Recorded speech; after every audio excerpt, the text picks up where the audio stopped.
আসসালামু আলাইকুম। এটা খুবই গুরুত্বপূর্ণ খবর। ইউনূস সরকারের অন্যতম একজন উপদেষ্টা, যিনি এখন তথ্য মন্ত্রণালয়ের উপদেষ্টা, মাহফুজ আলম, তিনি বাংলাদেশ জামাতে ইসলামকে নিয়ে বেশ কিছু মন্তব্য করেছেন। শুধু জামাতে ইসলামকে না, তিনি আওয়ামী লীগকে নিয়েও বেশ কিছু মন্তব্য করেছেন। তো সেই প্রসঙ্গে পরে আসছি। তার আগে জামাতে ইসলাম নিয়ে কিছু কথা বলতে চাই। বাংলাদেশে এখন পর্যন্ত যতগুলো অনলাইন জরিপ হয়েছে, এছাড়াও সশরীরে যে জরিপগুলো হয়েছে, জামাতে ইসলাম কিন্তু খুব ভালো একটা অবস্থান তৈরি করেছে। হাসিনা সরকার পতনের পর জামাতে ইসলামের জনপ্রিয়তা কিন্তু প্রতিনিয়ত বাড়ছে। সবকিছু ঠিকঠাক থাকলে সামনে হয়তো জামাত ক্ষমতায় গেলেও যেতে পারে। তবে এবার না গেলেও ভবিষ্যতে জামাতের ক্ষমতা যাওয়ার একটা সম্ভাবনা রয়েছে।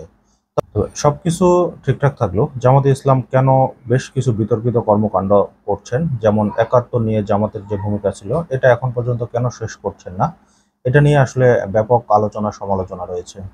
তো জামাত এই ব্যাপারে তেমন কোনো ব্যাখ্যাও দিচ্ছেন না।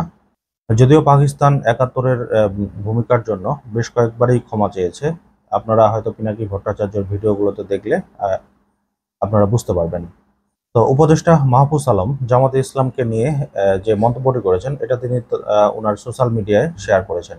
সেখানে জামাতকে নিয়ে তিনি যা বলেছেন, ৭১-এর প্রশ্ন মীমাংসা করতে হবে, যুদ্ধাপরাধের সহযোগীদের ক্ষমা চাইতে হবে, বাংলাদেশে রাজনীতি করতে হলে পাকিস্তান পন্থা বাদ দিতে হবে।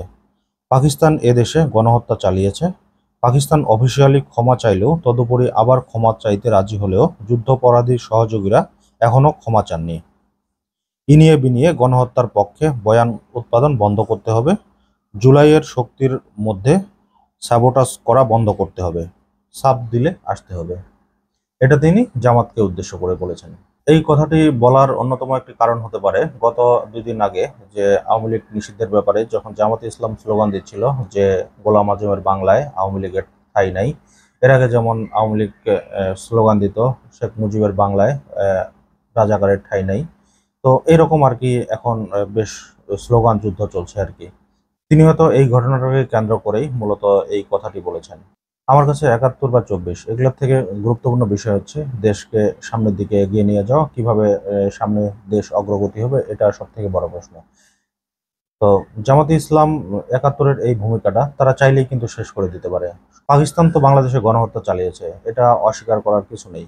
এবং কিছু কিছু মানুষ যে পাকিস্তানকে সহযোগিতা করেছে, এটাও সবারই জানা। তাহলে এই ব্যাপারটা নিয়ে জামাতকে বারবার প্রশ্নবিদ্ধ হওয়ার থেকে তারা তো যেকোনো চাইলেই বাংলাদেশের মানুষের কাছে ক্ষমা চাইতে পারে। ক্ষমা চাইলে তো আর তারা ছোট হয়ে যাচ্ছে না। এছাড়াও কিন্তু যখনই বিএনপি হোক বা অন্য কোনো রাজনৈতিক দল হোক জামাতকে নিয়ে কথা বলে, তখন কিন্তু তাদের কোনো দোষ ত্রুটি খুঁজে না পেলেও ৭১ নিয়ে কিন্তু ঠিকই তারা নাড়াচাড়া করে।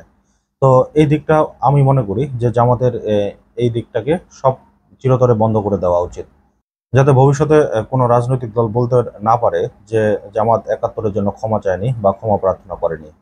তো এখন দেখার অপেক্ষায় এই বক্তব্যের প্রেক্ষিতে জামাতে ইসলাম কি বলেন। তো দর্শক, আজকের মতো এই পর্যন্তই। আল্লাহ হাফেজ।